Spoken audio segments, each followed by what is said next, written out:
యెహోషువ పుస్తకము 5వ అధ్యాయము 9వ వచనం. అప్పుడు యెహోవా, నేడు నేను ఐగుప్తు అవమానము మీ మీద ఉండకుండా దొరలించి వేసి ఉన్నానని యెహోషువతో అనెను. అందుచేత నేటి వరకు ఆ చోటికి గిల్గాలు అని పేరు. దేవునికి స్తోత్రం. చెప్పాలి అందరూ గట్టిగా హల్లెలూయా. ఇశ్రాయేలీలు ఐగుప్తు దేశములో ఎన్నో శ్రమలను భరించారు, నిందలు అవమానాలను సహించుకున్నారు. దేవుడు ఐగుప్తు దేశం నుండి విడిపించి పాలు తేనెలు ప్రవహించే కనాను దేశానికి తీసుకుని వెళ్ళాడు. యోర్దాను నది దాటిన తరువాత కనాను దేశంలో ప్రవేశించారు. అక్కడికి వెళ్ళిన తర్వాత వాళ్ళ మీద ఉన్న నిందను తొలగించాడు. అందుకని వాళ్ళు సంతోషముతో ఆ ప్రాంతానికి గిల్గాలు అని పేరు పెట్టారు. మీ కుటుంబాలలో కూడా మీ జీవితాలలో ఎన్నో అవమానాలు ఉన్నాయి, ఎన్నో శ్రమలు ఉన్నాయి, ఎంతో దరిద్రత ఉన్నది, ఎన్నో కన్నీటి అనుభవాలు ఉన్నాయి, ఎన్నో సమస్యలు మీ జీవితాలను పట్టి పీడిస్తూ ఉన్నాయి. అయితే గిల్గాలు అంటే ఈ మందిరమునకు సాదృశ్యంగా ఉన్నది. గిల్గాలు అనబడిన ఈ మందిరంలోకి మీరు వచ్చారు. ఈరోజు దేవుడు నీతో చెప్పే మాట ఏంటంటే, ఇప్పుడు వరకు నీ మీద ఉన్నటువంటి నిందలైనా, అవమానాలైనా, దరిద్రత అయినా, కరువైనా, కన్నీళ్ళైనా, అప్పులైనా, రోగాలైనా అవన్నీ ఇక నీ మీద ఉండవు. వాటన్నిటిని నీ మీద నుండి తొలగించి క్రొత్త ఆశీర్వాదంలోకి దేవుడు తీసుకొని వెళ్ళబోతున్నాడు. అయితే గిల్గాలులోకి వచ్చినప్పుడే అవి తొలగిపోయాయి. అప్పుడు వరకు ఎందుకు వెంబడించాయి? ఐగుప్తులో ఉన్నారు. ఐగుప్తులో ఉన్నటువంటి సమస్యలన్నిటి నుంచి దేవుడు తొలగించాడు, విడిపించి కనానుకు తీసుకుని వెళుతున్నాడు. 45 సంవత్సరాల ప్రయాణం. ఈ 45 సంవత్సరముల ప్రయాణములో మరలా వారికి శ్రమలు, మరలా అవమానాలు, మరలా నిందలు, మరలా సమస్యలు స్టార్ట్ అయినాయి. ఐగుప్తు నుంచి దేవుడు విడిపించాడు కదా, వాటన్నిటి నుండి విడిపించాడు. మరలా ఎందుకు వచ్చినాయి అంటే దేవుడు వీళ్ళతో ఒక నిబంధన చేసుకున్నాడు. ఏంటి ఆ నిబంధన అంటే, సున్నతి. ఇశ్రాయేలులో పుట్టిన ప్రతి మగపిల్లవాడు 8వ దినమున సున్నతి పొందాలి. కనుకనే యేసు ప్రభు కూడా 8వ దినాన సున్నతి చేశారు. అది నిబంధన. మారు మనసు బాప్తిస్తానికి సాదృశ్యం సున్నతి అంటే. అయితే ఐగుప్తుని విడిచిపెట్టిన తర్వాత ఈ 40 సంవత్సరాల ప్రయాణంలో చాలామంది మగపిల్లలు పుట్టారు. వాళ్ళకి సున్నతి చేయలే. అంటే ఇశ్రాయేలీయులు దేవునితో చేసిన నిబంధనను విడిచిపెట్టారు. అందుకు దేవుని కోపం వచ్చింది. దేవుడు మాట్లాడుతున్నాడు, దేవుడు చెప్తున్నాడు, దేవుని మాట వినటం లేదు. తెగులు పంపించాడు, చాలామంది చనిపోయారు. శత్రువులకు అప్పగించాడు, అక్కడెక్కడ కొందరు చనిపోయారు. రోగాలకు అప్పగించాడు, పాములకు అప్పగించాడు, ఆయన మాట వినట్లేదని. అలా చాలామంది చనిపోయారు. భక్తిగా ఉన్నవారు, భక్తిగా ఉంటామని తీర్మానం చేసుకున్న వాళ్ళని మాత్రమే కనానులోకి తీసుకొని వెళ్ళాడు. కనానులోకి వెళ్ళిన తర్వాత అక్కడ 45 సంవత్సరాల క్రితం విడిచిపెట్టినటువంటి సున్నతి అనే నిబంధనను మొట్టమొదట కనానులో అడుగుపెట్టిన తర్వాత ఈ సున్నతి అనే నిబంధనను మరలా ప్రారంభించారు. 40 సంవత్సరాల తర్వాత మరలా ప్రారంభించారు. ఆ నిబంధన దేవుడితో చేసుకున్న నిబంధనను మరలా ప్రారంభించారు. అందుకని సున్నతిని ఎప్పుడైతే వాళ్ళు ప్రారంభించారో దేవుని మాటకు లోబడ్డారు. అందుకని దేవుడు సంతోషించి వారి మీద ఉన్నటువంటి ఆ అవమానాలన్నిటినీ వాళ్ళ మీద లేకుండా దొర్లించి వేశాడు.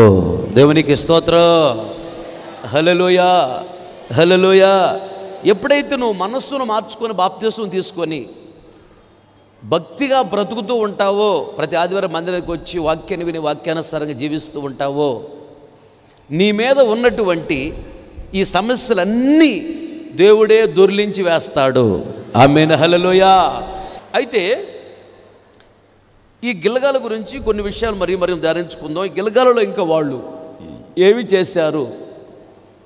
అక్కడ నుండి దేవుడు వాళ్ళని లోపలికి తీసుకుని వెళ్ళాడు. కనాను లోపలికి వెళ్ళేటువంటి మామూలు విషయం కాదు. లోపల రకరకాల మనుషులు ఉన్నారు, రకరకాల రాజులు ఉన్నారు, అన్ని విద్యలలో ఆరితేలిన వాళ్ళు ఉన్నారు. లోపల మామూలు విషయం కాదు లోపలికి వెళ్ళటం. వాళ్ళందరినీ జయించుకొని వెళ్ళాలి, దేవుని కృప కావాలి. అయితే చాలా కాలం వీళ్ళు ఇక్కడ ఉన్నారు. దేవునితో ఒక మంచి సంబంధాన్ని ఏర్పాటు చేసుకొని బాగా ప్రార్థన చేసుకుంటూ బాగా భక్తిగా బ్రతుకుతూ దేవుడు చెప్పిన మాటకు లోబడి అక్కడ నుండి లోపలికి వెళ్ళారు. కనాను లోపలికి వెళ్ళారంటే పరలోక రాజ్యానికి వెళ్ళటం.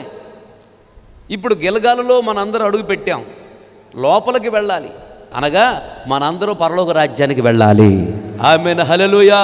గిల్గాలులో ప్రవేశించిన వాళ్ళు గిల్గాలులో చాలా కాలం ఉన్నారు. లోపలికి వెళ్ళటానికి వాళ్ళకి దేవుడు నేర్పిస్తున్నాడు. గిల్గాలు అనే ఇక్కడ మనం ప్రవేశించాం, కనానులో ప్రవేశించాం. ఇప్పుడు దేవుడు మనకు ట్రైనింగ్ ఇస్తున్నాడు. ట్రైనింగ్ తీసుకొని లోపలికి వెళ్ళాలి, కనాను లోపలికి అనగా పరలోక రాజ్యంలోకి వెళ్ళాలి. ఈ గిల్గాలు అనే ఈ ప్రాంతంలో ట్రైనింగ్ ఏంటి? దేవుడు మనకిచ్చే ట్రైనింగ్ ఏమి నేర్పిస్తున్నాడు దేవుడు ఈ గిల్గాలులో మనకి? వాళ్ళకి ఏమి నేర్పించాడు అని గమనిస్తే చదవండి ఒక మాట. యెహోషువ పుస్తకము 5వ అధ్యాయము 10వ వచనం.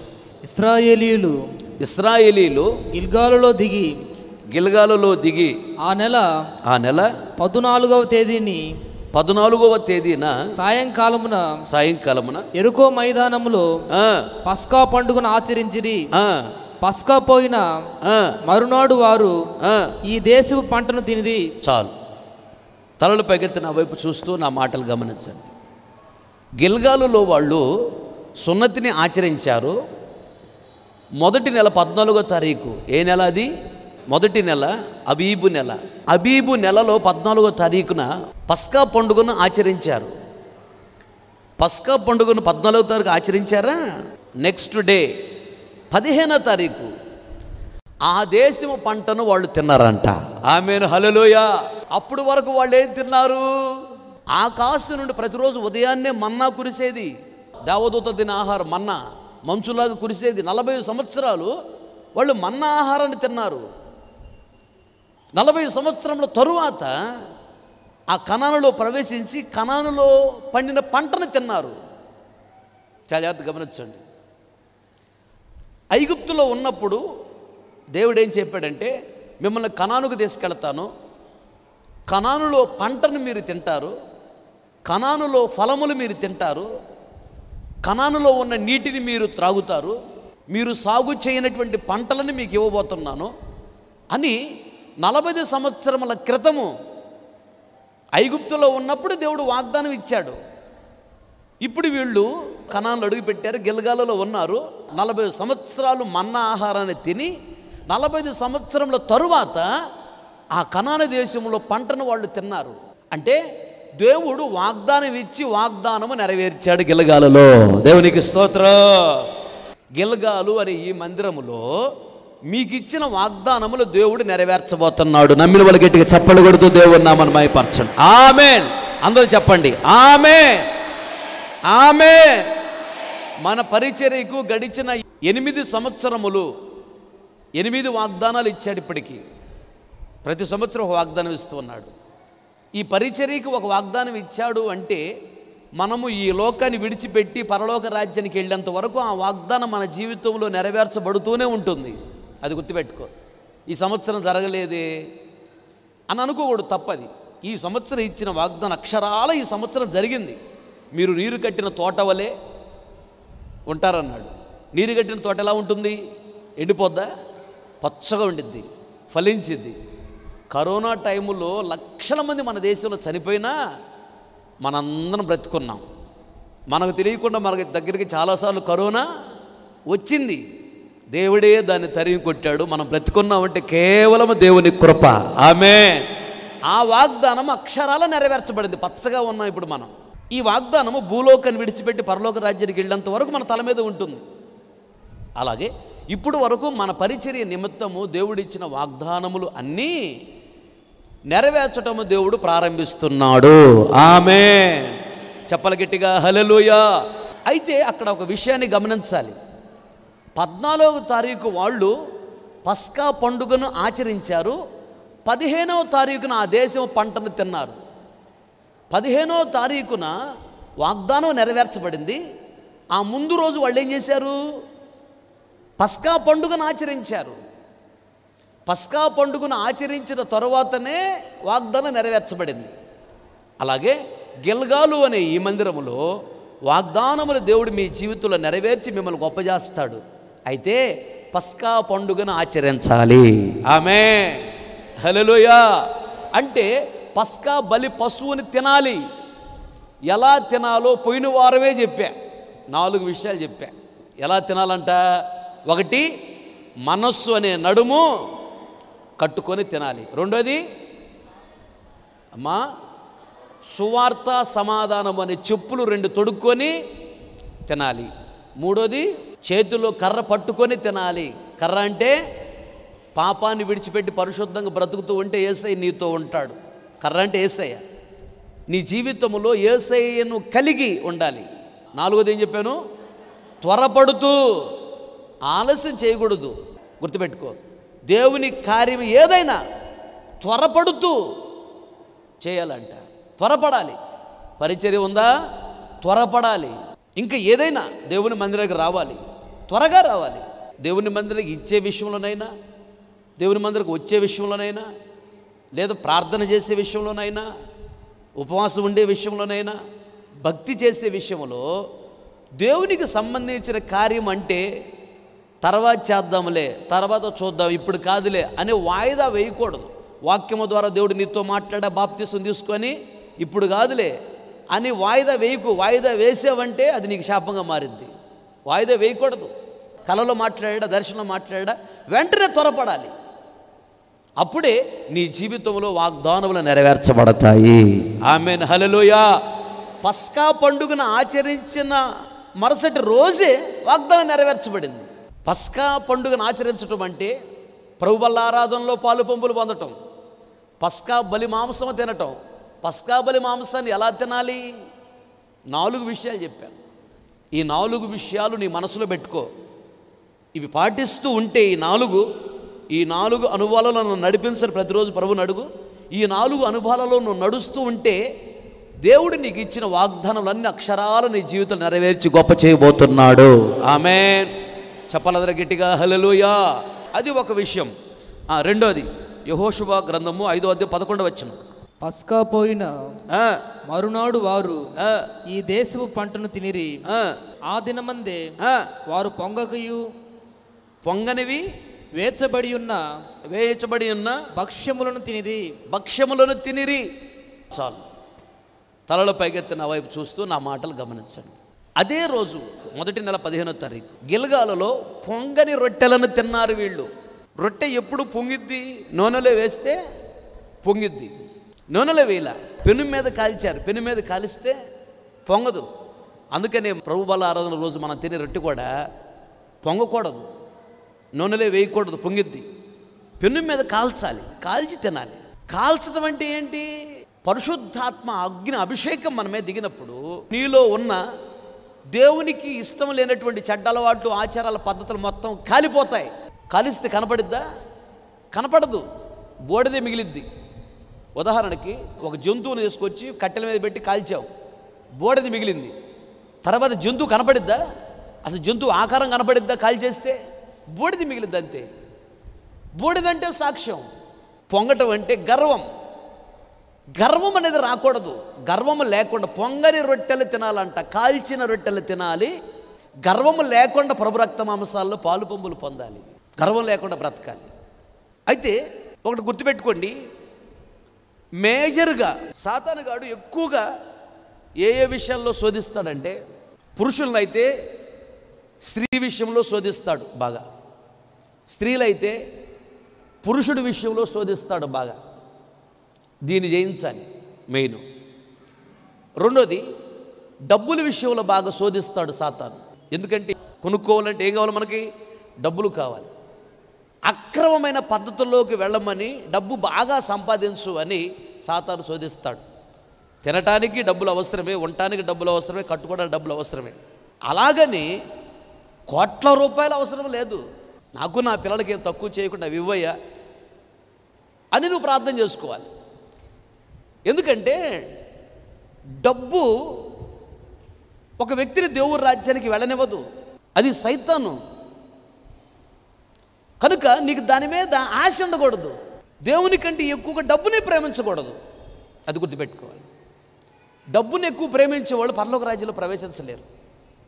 ధనవంతుడు దేవుని రాజ్యంలో ప్రవేశించుట కంటే సూది బెజ్జములు వంట దూరుట సులభం అంట. యెరూషలేములో ఆ మెయిన్ మందిరానికి పెద్ద ద్వారమే ఉంటుంది. మందిరం అవతల పశువుల సంత ఉన్నది. ఈ పశువులు తీసుకుని అక్కడ అమ్ముకుంటూ ఉంటారు, కొనుక్కుంటూ ఉంటారు. వీళ్ళు ఏం చేసేవాళ్ళు, చుట్టూ తిరిగి రావటం ఎందుకని చెప్పి మందిరంలో కూడా తీసుకెళ్ళేవాళ్ళు పశువుల్ని. అవి పాస పోసుకుంటా వ్యర్థ పదార్థాలు వేసుకుంటూ వెళితే మందిరం పాడైపోతుంది. అందుకని జ్ఞానంగా ఏం చేశారంటే అది 4 అడుగులు ఎత్తు ఉండేటట్టు పెట్టారు మెయిన్ ద్వారం. ఇక 4 అడుగులు ఎత్తులు వంట దూరిద్దా? మేము వెళ్ళేటప్పుడు ఆ మందిరంలోకి లోపలికి వంగి లోపలికి దూరిల్లాం. అది సూది బెజ్జం అంటే. వంట దూరిద్దా? ఎత్తుగా ఉంటుంది, వంట దూరలేదు కదా. అప్పుడు చుట్టూ తిరిగి తీసుకెళ్ళేవాళ్ళు అనమాట ఇక వంటల్ని. అది చూసి యేసయ్య చెప్పాడు, ఒకవేళ సూది బెజ్జముల వంటన్న దూరిద్దామో కానీ ధనవంతుడు దేవుడి రాజ్యంలో ప్రవేశించలేడు అన్నాడు. దావీదు చనిపోయి దేవుడి రాజ్యానికి వెళ్ళాడు కదా. దావీదు గొప్ప ధనవంతుడు. అబ్రహాము చనిపోయి దేవుడి రాజ్యానికి వెళ్ళే ముందు కూడా గొప్ప ధనవంతుడి. యోబు దేవుడి రాజ్యానికి వెళ్ళే ముందు గొప్ప ధనవంతుడి. అదేంటి, ధనవంతులు దేవుడి రాజ్యానికి వెళ్ళలేరు అన్నాడు కదా. మరి వాడు ధనవంతులై దేవుడి రాజ్యానికి వెళ్ళారు కదా. ఏంటి ఈ వాక్యానికి అర్థం ఏంటి అంటే, దావీదు, యోబు, అబ్రహాము, యోసేపు వీళ్ళందరూ, ఇస్సాకు కానీ గొప్ప ధనవంతులే. దేవుడి రాజ్యానికి ఎలా వెళ్ళారంటే ధనము ఉన్నా దేవుని కంటే ఎక్కువగా డబ్బుని ప్రేమించాల. డబ్బు ముఖ్యము కాదు, దేవుడే నాకు ముఖ్యం అన్నట్టు బ్రతికారు. అలా బ్రతికారు కాబట్టి వాళ్ళకి డబ్బులు ఇచ్చాడు. నాకు దేవుడి కంటే డబ్బే ముఖ్యం అన్న వాళ్ళకి డబ్బులు ఇవ్వడు, అది గుర్తుపెట్టుకో. ఇది ఒక సీక్రెట్. నువ్వు మనసు మార్చుకుని బాప్తిసం తీసుకుని మందిరానికి వచ్చే వ్యక్తివి, నువ్వు దేవుని కంటే ఎక్కువగా డబ్బుని ప్రేమిస్తున్నావు అంటే డబ్బు నీకు ఇవ్వడు. ఇస్తే నువ్వు దేవునికి దూరం అయిపోతావు, నరకానికి వెళ్ళిపోతావని నీకు డబ్బు ఇవ్వడు దేవుడు. నువ్వు డబ్బుని లెక్క చేయకుండా నాకు దేవుడే ముఖ్యం, డబ్బు ముఖ్యం కాదు, దేవుడు మాట ముఖ్యం, దేవుని వాక్యం ముఖ్యం, డబ్బు ముఖ్యం కాదు అని ఎవరైతే బ్రతుకుతుంటారో వాళ్ళకి డబ్బులు ఇస్తాడు దేవుడు.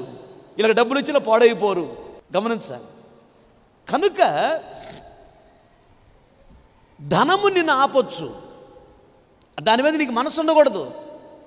అవసరానికి నీకు అన్నీ ఇస్తాడు, నీకేం తక్కువ చేయడు. గుర్తుపెట్టుకో, ఆకాశ పక్షులను చూడుడి, విత్తవు, కోయవు, కొట్లలో కూర్చుకొనవు, అయినను వాటిని పోషించుచున్నాడు మీ పరలోకపు తండ్రి. మీరు వాటికంటే బహుశ్రేష్ఠులు.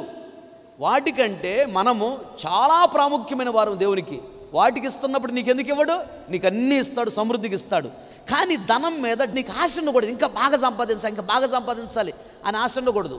దేని మీద ఆశ ఉండాలంటే నేను బాగా భక్తిగా బ్రతకాలి, బాగా పరిశుద్ధంగా ఉండాలి, బాగా యథార్థంగా ఉండాలి, బాగా నమ్మకంగా ఉండాలి, బాగా ప్రార్థన చేసుకోవాలి, మంచి సాక్ష్యం సంపాదించుకోవాలి, దేవుడి రాజ్యానికి వెళ్ళాలి, దేవుడితో మాట్లాడాలి, దేవుడిని చూడాలి.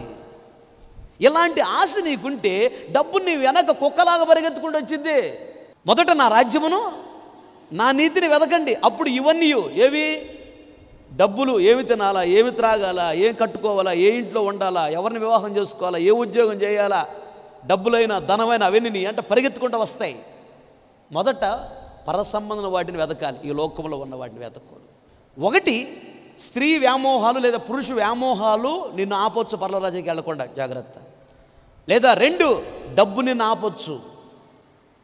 3, గర్వం. డబ్బులు వచ్చాయి అంటే ఆటోమేటిక్ గర్వం వచ్చింది, ఆస్తి వచ్చిందంటే ఆటోమేటిక్ గర్వం వచ్చింది. అది రాకూడదు, అది రాకూడదు. నీకు ఉదాహరణకి బైక్ దేవుడు ఇచ్చాడా, సొంత స్థలం ఇచ్చాడా, సొంత గృహం ఇచ్చాడా, కారే ఇచ్చాడా, ఉద్యోగం ఇచ్చాడా? ఇచ్చినప్పుడు అది నాది అని అనుకుంటే నీకు గర్వం వచ్చింది, నువ్వు పాడైపోతావు. ఒక వ్యక్తి నాది అనుకున్నాడా, ఆస్తి వచ్చిన తర్వాత నాది అనుకుంటే గర్వం వచ్చింది. ఆ గర్వం వలన వాళ్ళు దేవునికి దూరం అయిపోతారు, సంఘానికి దూరం అయిపోతారు, దైవసేవకులకు దూరం అయిపోతారు, పరలోక రాజ్యానికి దూరం అయిపోతారు. గర్వం రాకూడదు, నాది అనుకోకూడదు. నీకు ఉద్యోగం వచ్చిందా? ఒక వ్యక్తికి దేవుడు ఉద్యోగం ఇచ్చినప్పుడు ఆ వ్యక్తి ఏమనుకోవాలంటే, దేవుడు నాకు ఇచ్చాడు నన్ను ప్రేమించి. ఉద్యోగం ఎవరిది? దేవునిది. ఇల్లు ఇచ్చాడా? ఇల్లు ఎవరిది? నాది కాదు, దేవునిది. దేవునిది అనుకున్నప్పుడు నీ గర్వం వచ్చిందా? రాదు. కారు ఇచ్చినా, బైక్ ఇచ్చినా, ఏది ఇచ్చినా అప్పుడు నువ్వేమనుకోవాలంటే, ఇది నాది కాదు, దేవునిది. దేవుడు నన్ను ప్రేమించి నాకు ఇచ్చాడు నేను అనుభవించడానికి అని అనుకున్నప్పుడు దేవుని మీద నీకు ప్రేమ పెరుగుతుంది. దేవుని అంటే నీకు కృతజ్ఞత పెరుగుతుంది. దేవుని కొరకు ఇంకా బాగా బ్రతకాలని. నాది అనుకోకూడదు. నాది అనుకుంటే గర్వం వచ్చింది. దేవుడిది, దేవుడిచ్చాడు కొంతకాలం అనుభవించమని. అలా స్త్రీ వ్యామోహాలు, పురుష వ్యామోహాలను జయించాలి, డబ్బును జయించాలి. మూడోది ఏం చెప్పారు ఇప్పుడు? గర్వం రాకుండా చూసుకోవాలి. ప్రతిరోజు వీటిల్లో నేను పడకూడదు ప్రభు అని ప్రార్థన చేసుకోవాలి. నువ్వు ఈ మూడు జయించగలిగితే నిశ్చయముగా మన పరలోక రాజ్యంలో ప్రవేశించగలము. ఆమేన్. పొంగని రొట్టెలు తినాలి, గర్వం ఉండకూడదు. పొంగినవి తినకూడదు. పొంగటం అంటే గర్వము, పొంగకూడదు, గర్వం రాకూడదు. అది రాకుండా చూసుకోవాలి. అప్పుడే మనము దేవుని రాజ్యంలో ప్రవేశించగలము. దేవునికి స్తోత్రం. చెప్పాలి గట్టిగా హల్లెలూయా. ఇంకా పొంగని వాటిని తినాలంట. పొంగు అంటే ఏంటో ఇంకొక మాట కూడా చెప్తాను. చదవండి ద్వితీయోపదేశకాండము 16వ అధ్యాయం 3వ వచనం. పస్కా పండుగలో పొంగిన దేనినైనను తినకూడదు. పొంగినది ఏదైనా తినకూడదు. నీవు త్వరపడి ఐగుప్తు దేశంలో నుండి వచ్చితివి కదా, నీవు ఐగుప్తు దేశం నుండి వచ్చిన దినమున నీ జీవితంలో అన్నిటిలో జ్ఞాపకం చేసుకున్నట్లు బాధలు స్మరణకు తెచ్చు పొంగని ఆహారమును 7 దినములు తినవలెను. చాలు. తలలో పైకెత్తి నా వైపు చూస్తూ నా మాటలు గమనించండి. పొంగనిది 7 దినాలు తినాలంట. పొంగని రొట్టెలు 7 దినాలు అంటే సంపూర్ణంగా నిండుగా తినాలంట. మరి పొంగని రొట్టె అంటే ఏంటి? పొంగనిది అంటే ఏంటంటే అక్కడ ఏం రాయబడి ఉందంటే, గడిచిన కాలములో రకరకాల బాధలు, సమస్యలు నీకున్నాయి. వాటన్నిటి నుంచి దేవుడు ఈరోజు నిన్ను విడిపించాడు. దానిని గుర్తు చేసుకోవాలి. ఇది పొంగని రొట్టె అంటే. దేవునికి స్తోత్రం. హల్లెలూయా. ఒకప్పుడు నువ్వు పుట్టిన దగ్గర నుంచి ఈరోజు వరకు ఎన్నో సమస్యలు నిన్ను వెంబడించాయి. ఆ సమస్యలను ఈరోజు ఉన్నాయా? లేవు. గడిచిన కాలములో నీ జీవితంలో ఎన్నో బాధలు, ఎన్నో శ్రమలు, ఎన్నో నిందలు, ఎన్నో అవమానాలు, ఎంతో దరిద్రత, ఎంతో కరువు, ఎన్నో కన్నీటి అనుభవాలు ఎన్నో దాటి వచ్చావు. వాటన్నిటి నుంచి దేవుడు విడిపించాడు. వాటిని గుర్తు చేసుకొని ఒకప్పుడు నా పరిస్థితి అది, ఈరోజు నేను ఈ స్థితిలో ఉన్నానంటే దేవుని కృప అని గుర్తు చేసుకొని కృతజ్ఞత కలిగి దేవుని కొరకు రోషముగా బ్రతకటమే పొంగని రొట్టె. దేవునికి స్తోత్రం. చెప్పాలి గట్టిగా హల్లెలూయా. అది పొంగని రొట్టె. పొంగని రొట్టె అంటే గర్వం ఉండకూడదు. అలాగే నీ జీవితంలో గడిచిన కాలములో ఎన్నో సమస్యల నుంచి దేవుడు విడిపించాడు. కృతజ్ఞత కలిగి వాటిని గుర్తు చేసుకో. కృతజ్ఞత కలిగి దేవుని కొరకు రోషంగా బ్రతుకు. పొంగని రొట్టె అంటే అది. అలాంటి అనుభవంలోకి రావాలి. నీ జీవిత కాలము అంతయు ఐగుప్తులో నుండి ఏ రోజు నిన్ను విడిపించాడో అన్ని విషయాల కంటే గొప్పగా దీనిని గుర్తుపెట్టుకో అన్నాడు దేవుడు. జాగ్రత్తగా గమనించు. అంటే దాని అర్థం ఏంటంటే, ఐగుప్తు నుంచి విడిపించటం అంటే అర్థం ఏంటంటే పాపం నుండి విడిపించుట. పాపం నుంచి విడిపించటం అంటే అర్థం ఏంటంటే, ఏ రోజైతే నువ్వు బాప్తీసం తీసుకున్నావో ఆ రోజున నువ్వు పుట్టిన దగ్గర నుంచి నువ్వు బాప్తీసం తీసుకున్న రోజు వరకు ఎన్నో వేల కొలది పాపాలు చేసి ఉండొచ్చు. ఆ పాపాలన్నీ డిలీట్ అయిపోయినాయి. గట్టిగట్టిగా చెప్పట్లో ఆ పాపాలన్నిటి నుంచి దేవుడు విడిపించాడు. ఆశీర్వాదములకు యోగ్యముగా మార్చాడు. పరలోక రాజ్యములకు యోగ్యముగా మార్చాడు. తండ్రితో సహవాసము, యేసయ్యతో సహవాసం చేయడానికి యోగ్యుడిగా యోగ్యురాలుగా మార్చాడు. పరిశుద్ధాత్మ అభిషేకాన్ని పొందటానికి యోగ్యుడిగా యోగ్యురాలుగా దేవుడు నిన్ను మార్చాడు. అన్ని దీవెనలకు దేవుడు యోగ్యముగా నిన్ను మార్చాడు బాప్తీసం తీసుకున్న రోజునే. అది ఏ రోజు ఐగుప్తు నుంచి నేను మిమ్మల్ని విడిపించానో నీ బ్రతుకు దినములు అన్నిటికంటే దీన్ని ఎక్కువగా నువ్వు గుర్తుపెట్టుకోవాలి. అంటే ఏ రోజు నీకు నేను బాప్తిస్వము ద్వారా పాపాలను క్షమించాను, నీ పాపాలను కడిగి వేశాను, ఆ దినాన్ని గుర్తుపెట్టుకో. నీ జీవితంలో ఎన్నో ఘట్టములు ఎదురవుతాయి, ఎన్నో పరిస్థితులు ఎదురవుతాయి, నీ జీవితంలో ఎన్నో కార్యాలు జరిగి ఉంటాయి. ఎన్ని జరిగినా వీటన్నిటిలో గొప్పది ఏది, గొప్ప కార్యం ఏది అంటే నువ్వు ఏ రోజైతే పాపం నుంచి విడుదల పొందేవో అదే గొప్ప కార్యం. బాప్తిసం పొందిన రోజును గుర్తుపెట్టుకో. ఆ రోజు ఒక పండగలాగా ఆచరించు. దేవునికి స్తోత్రం, హల్లెలూయా. కృతజ్ఞత కలిగి ఉండు. ఒక వ్యక్తికి ఎన్ని ఉన్నా పరలోక రాజ్యానికి వెళ్ళలేరు. పాపం నుంచి విడుదల పొందిన వాళ్ళే పరలోక రాజ్యానికి వెళ్తారు. ఇప్పుడు అతను ఉన్నాడు, కోటాను కోట్లు ఆస్తులు ఉన్నాయి కదా, అతను ఇప్పుడు చచ్చిపోతే నరకానికి వెళ్తాడు, పరలోక రాజ్యానికి వెళ్ళడు. ఎందుకంటే యేసుప్రభు నిజమైన దేవుడు నమ్మలేదు. కోట్ల కొలది ఆస్తులు ఉన్నాయి, ఉపయోగం ఉంది? నరకానికి వెళ్తాడు. ఆ డబ్బులు తప్పించలేవు, బంగారం తప్పించలేదు. భయంకరం కలుస్తూ ఉంటారు, కొన్ని కలిసి విడిపించలేక. కానీ ఏమీ లేని పేదవాడు అయినా దేవుడు నిన్ను పిలిచాడా, నిశ్చయముగా పరలోక రాజ్యానికి నువ్వు వెళ్ళగలవు. వేడిగా సభలు కూడా దేవుడు ఉన్నాయి పరచు. ఆమెను హల్లెలూయా.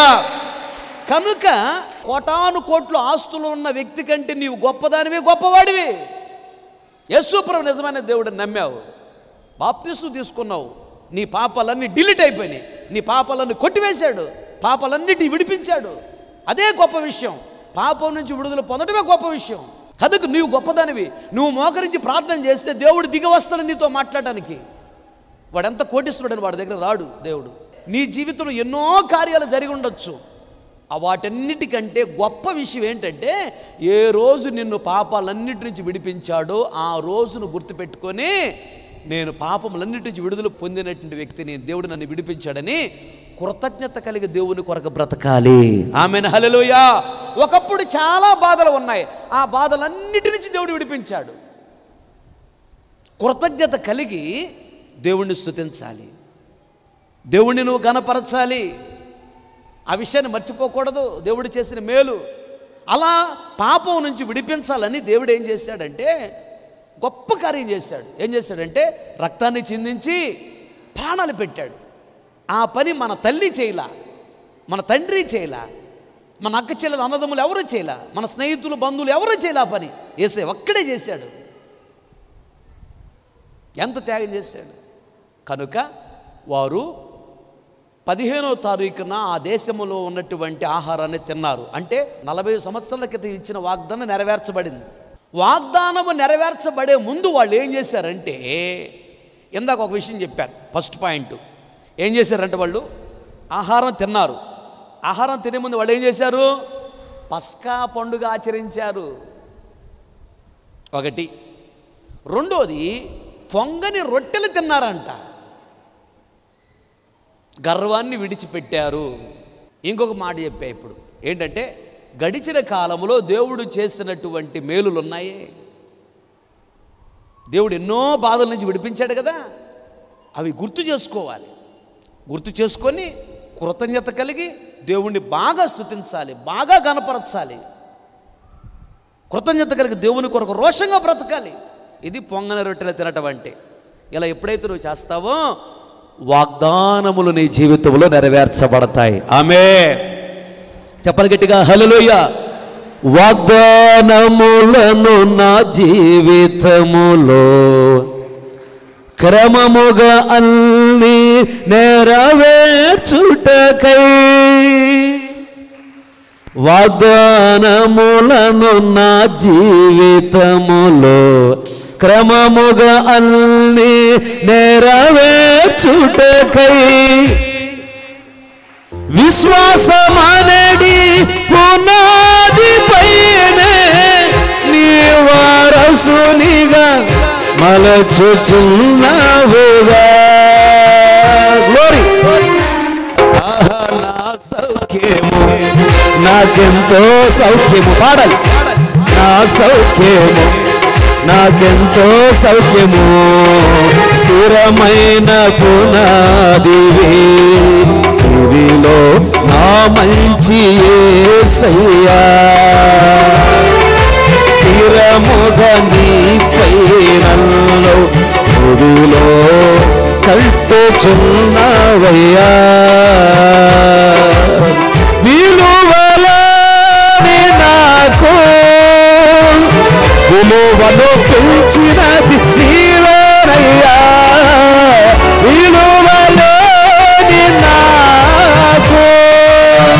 కొలువను పిలిచినది నీవేనయ్యా, కొలువలేను నీ ప్రేమను, నిన్నే కొలుతునయ్యా, కొలువలేను నీ ప్రేమను, నిన్నే కొలుతునయ్యా.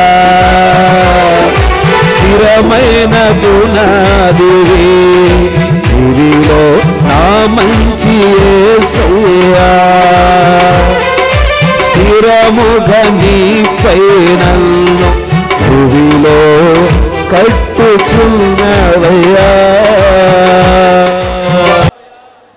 కనుక వాళ్ళు గిల్గాలులో అంటే కనాను దేశం ఎంట్రన్స్లో ఉన్నారు, ప్రవేశించారు, లోపలికి వెళ్ళాలి, కనాను లోపలికి వెళ్ళాలి. ఇవన్నీ చేసి చాలా కాలం అక్కడ ఉండి అవన్నీ చేసి అప్పుడు వెళ్ళారు లోపలికి.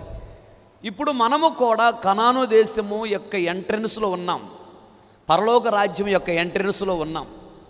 నువ్వు మనసును మార్చుకొని బాప్తీసం తీసుకుని ప్రతి ఆదిన మందిరానికి వచ్చి వాక్యానుసారంగా జీవిస్తున్నావంటే దేవుని రాజ్యమునకు యోగ్యముగా ఉన్నావు అని అర్థము. Praise the lord. Hallelujah, hallelujah. ఇప్పుడు గిల్గాలులో ఉన్నాము, కనాను ఎంట్రన్స్ గిల్గాలులో ఉన్నాం, మందిరములో ఉన్నాం, పరలోక రాజ్యానికి ఎంట్రన్స్లో ఉన్నాం.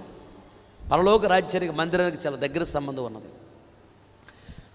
కనాను లోపలికి వాళ్ళు వెళ్ళారు, అలాగే కనాను అనే పరలోక రాజ్యం లోపలికి మనం వెళ్ళాలి అంటే గిల్గాలులో వాళ్ళు ఏమి చేశారో అది మనం చేయాలి.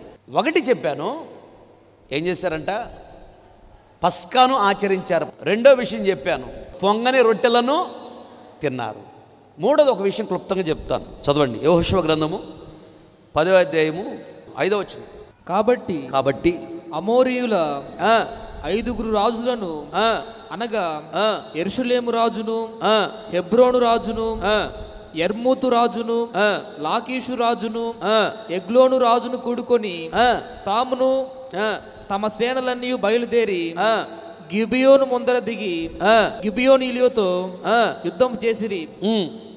గిబియోనీయులు మన్యములలో నివసించుచు అమోరీయుల రాజులందరూ కూడి మా మీదికి దండెత్తి వచ్చి ఉన్నారు గనుక నీ దాసులను చెయ్యి విడువక త్వరగా మా ఎద్దుకు వచ్చి మాకు సహాయం చేయమని అడిగారు.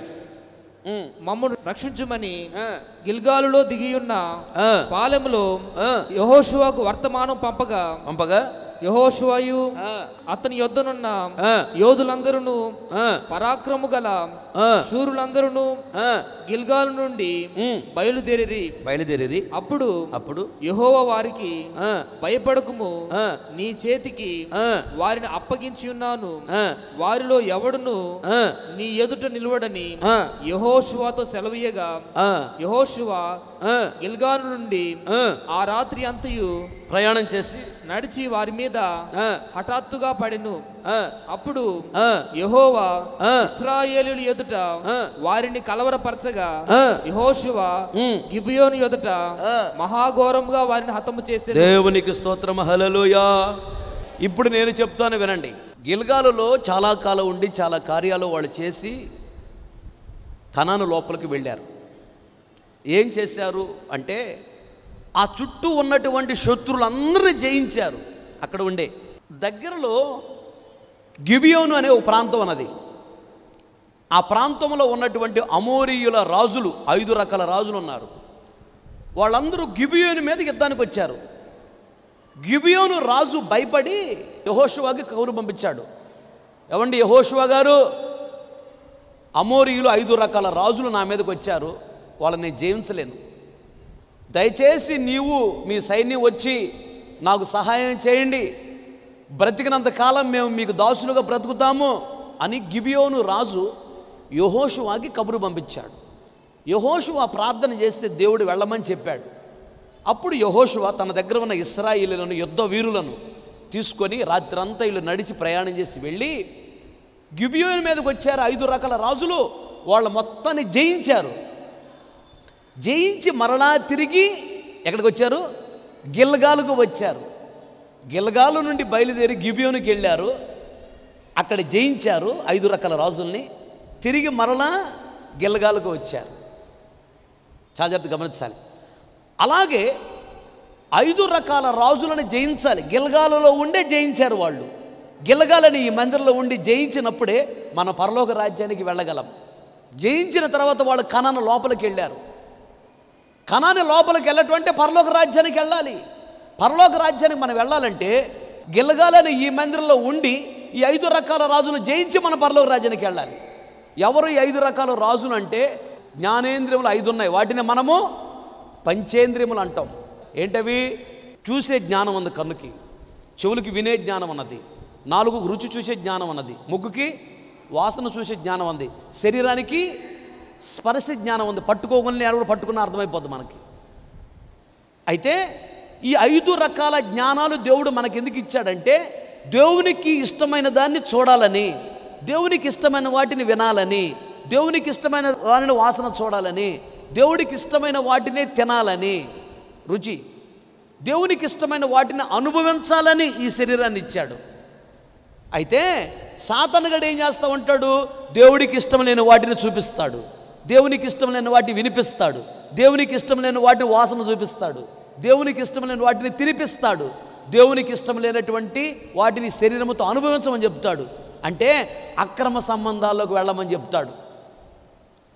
ఈ 5 రకాల జ్ఞానాలు దేవుడు మనకెందుకు ఇచ్చాడంటే ఆయన కొరకు వాడాలని. కానీ సాతాను కూడా వచ్చి వాడుకుంటూ ఉన్నాడు చాలామంది జీవితాల్లో. ఆ 5 రకాల సాతాను శక్తులు వచ్చి, చెడు చూపని సాతాను, చెడు తినాలనే సాతాను, లేదా చెడు మాట్లాడిపించాలనే సాతాను, చెడు వినిపించాలనే సాతాను, చెడు వాసన చూపించాలనే సాతాను, చెడును అనుభవించాలి అని చేసే సాతాను. ఈ 5 రకాల జ్ఞానేంద్రియముల మీద పనిచేసే 5 రకాల సాతాను శక్తులను, అవే మన శత్రు రాజులు, వాటిని మనం జయించాలి. దేవునికి స్తోత్రం. కబలి గట్టిగా హల్లెలూయా. 5 రకాల రాజులను గిల్గాలులో ఉండి జయించి వాళ్ళు కనాను లోపలికి వెళ్ళారు. గిల్గాలని ఈ మందిరంలో ఉన్న మనము 5 రకాల రాజులను జయించి కనాను లోపలికి కనబడిన పరలోక రాజ్యానికి మనం వెళ్ళాలి. దేవునికి స్తోత్రం. గిల్గాలులో వాళ్ళు చేసింది మనం చేయాలి.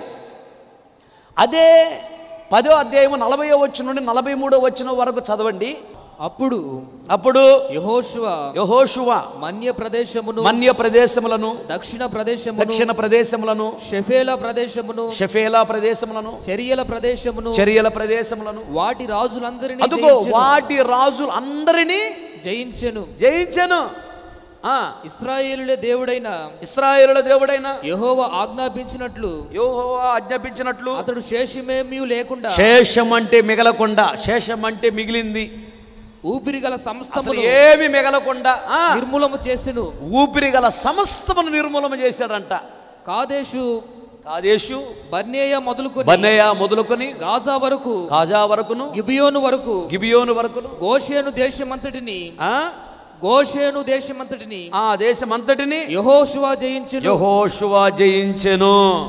దేవునికి స్తోత్రం. కనాను అనే పరలోక రాజ్యానికి మనం వెళ్ళాలంటే గిల్గాలని ఈ మందిరములో సమస్తాన్ని జయించాలి. శత్రువులందరినీ జయించాలి. చెడు చూపని సాతాన్ని జయించాలి, చెడు మాటని సాతాన్ని జయించాలి, చెడ్డ ఆలోచనను సాతాన్ని జయించాలి, చెడు వాసన చూడని సాతాన్ని జయించాలి, చెడు తిను అని చెప్పే సాతాన్ని జయించాలి. ఈ రకరకాల సాతాన్లు మొత్తం అవే రాజులు. ఆ రాజులందరూ మనం జయించాలి. సమస్తాన్ని, గర్వము, కోపము, ఈర్ష్య, ద్వేషము, మత్సరము, కామవాంఛ, సినిమాలు, బూతులు, అబద్ధాలు, సాడీలు మొత్తం జయించాలి. వీటన్నిటిని జయించే కృప నాకు ఇవ్వరు. ప్రతిరోజు నువ్వు అడగాలి, ప్రభువా గర్వము చెప్పండి అందరూ, గర్వము, కోపము చెప్పరేంటి? వినపట్ల మీ మాట, నా మాట వినపడుతుందా? మరి మీ మాట వినపట్ల.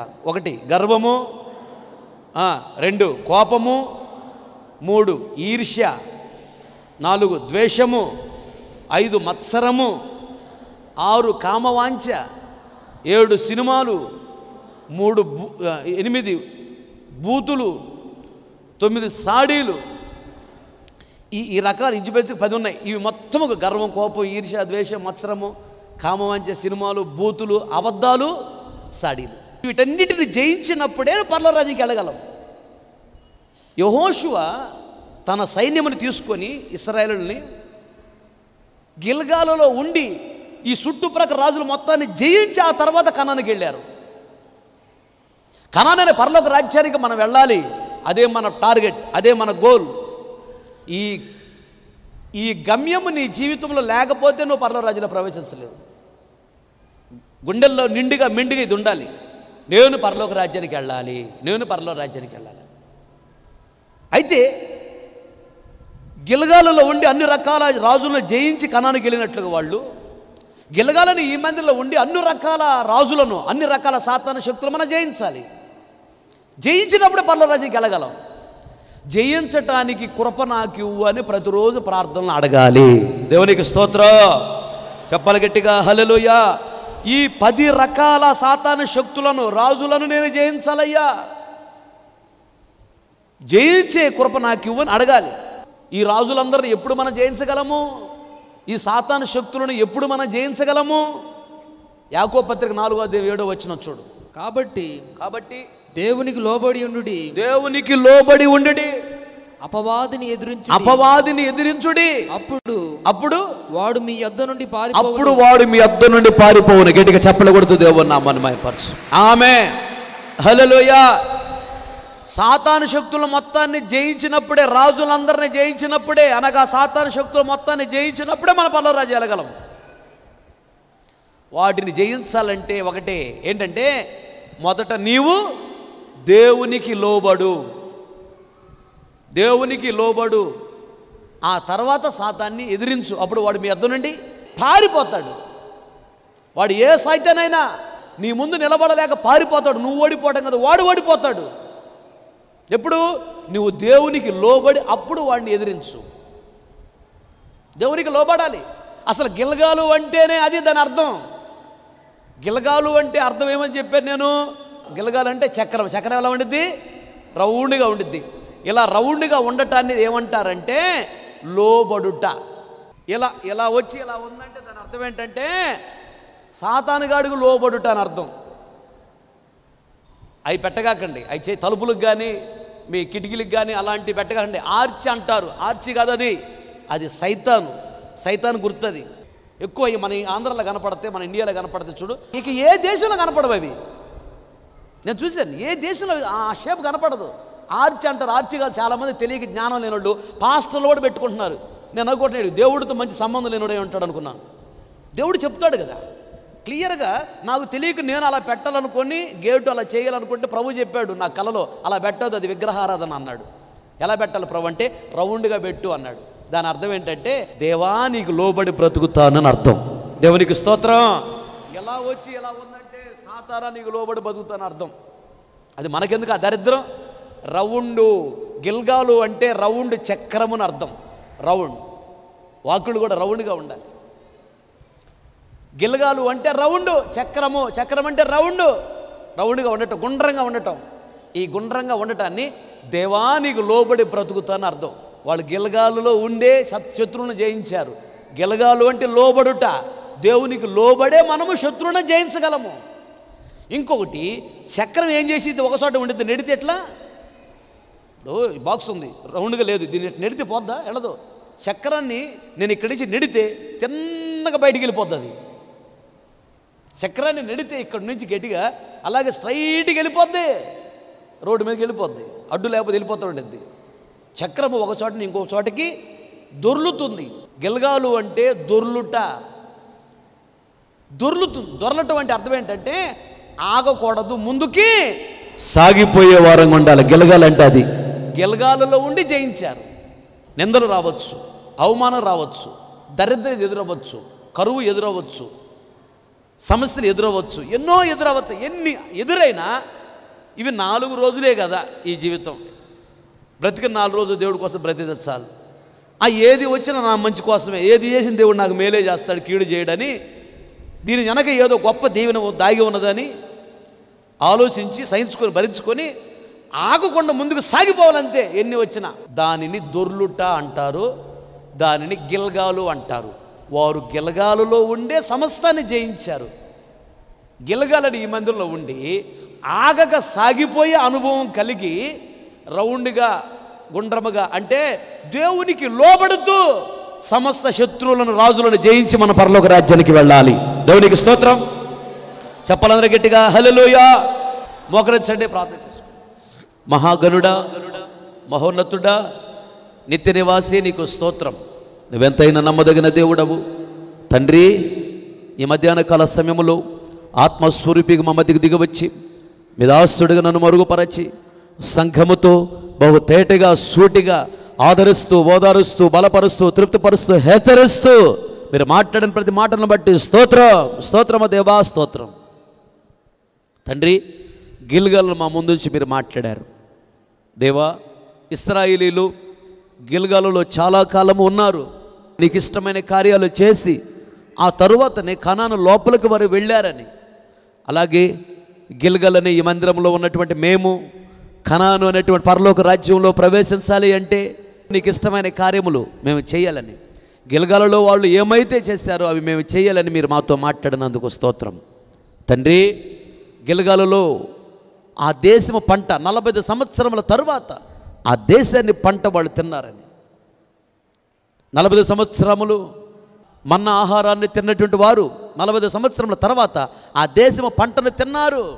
దేవా, మీరు ఇచ్చిన వాగ్దానము 40 సంవత్సరముల తర్వాత నెరవేర్చబడింది. ఆ వాగ్దానం నెరవేర్చబడే ముందు రోజు వాళ్ళు పస్కా పండుగను ఆచరించారని, పస్కా బలి మాంసాన్ని తిన్నారని.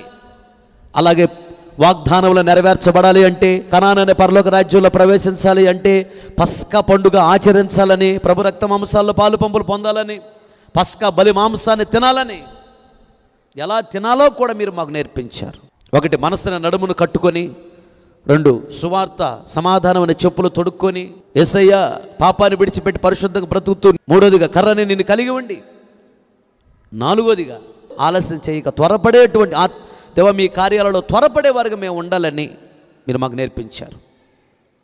2వదిగా పొంగని రొట్టెలను వాళ్ళు తిన్నారు, మేము కూడా పొంగని రొట్టెలు తినాలని. పొంగని రొట్టె అనగా గర్వాన్ని విడిచిపెట్టాలి, గర్వం ఉండకూడదని. పొంగని రొట్టె, కాల్చిన రొట్టె తినాలి. కాల్చిన రొట్టె అనగా నాలో గర్వం, కోపం, ఈర్ష్య, ద్వేషం, మత్సరము, పాపం ఉన్నది కాల్చివేయని అడిగి, వాటిని విడిచిపెట్టి కాల్చివేయని అడిగి వాటిని కాల్చివేసి, పాపాన్ని కాల్చివేసి నీ కొరకు బ్రతకాలని నేర్పించారు. స్తోత్రం. అలాగే పొంగని రొట్టె అనగా గడిచిన కాలంలో దేవా మా జీవితంలో ఎన్నో మేలులు మీరు చేశారు, ఎన్నో బాధల నుంచి విడిపించారు. మర్చిపోక గుర్తు చేసుకొని కృతజ్ఞత కలిగి నీ కొరకు రోషంగా బ్రతకాలని, అదే పొంగని రొట్టె అని నేర్పించారు. అయ్యా స్తోత్రం. 3వదిగా గిల్గాలులో ఉండి చుట్టుప్రక్కల ఉన్న శత్రువులు మొత్తాన్ని జయించి కనాను లోపలికి వాళ్ళు వెళ్ళారని. అలాగే అన్ని రకాల సాతాను శక్తులను, అన్ని రకాల పాపాలను మేము జయించినప్పుడే కనాను పరలోక రాజ్యంలో ప్రవేశించగలమని మీరు మాతో మాట్లాడినందుకు స్తోత్రం. అయితే వాళ్ళు గిల్గాలులో ఉండి అన్ని రకాల శత్రువులను జయించారు. అలాగే గిల్గాలని ఈ మందిరంలో, గిల్గాలు అనగా చక్రమని, చక్రం అనగా లోబడుట. దేవా నీకు లోబడి సాతాను శక్తులు మొత్తాన్ని జయించాలని. గిల్గాలు అనగా దొర్లుట, ఆగక సాగిపోవుట. దేవా ఎన్ని వచ్చినా, ఏది చేసినా దేవుడు నాకు మేలు చేస్తాడు, ఏది వచ్చినా నా మంచి కోసం అనుకొని ఆగక, మందిరానికి ఆగక, భక్తిలో ఆగక ముందుకు మేము ఆత్మీయ జీవితంలో సాగిపోయే వారంగా ఉండాలని. అదే గిల్గాలు.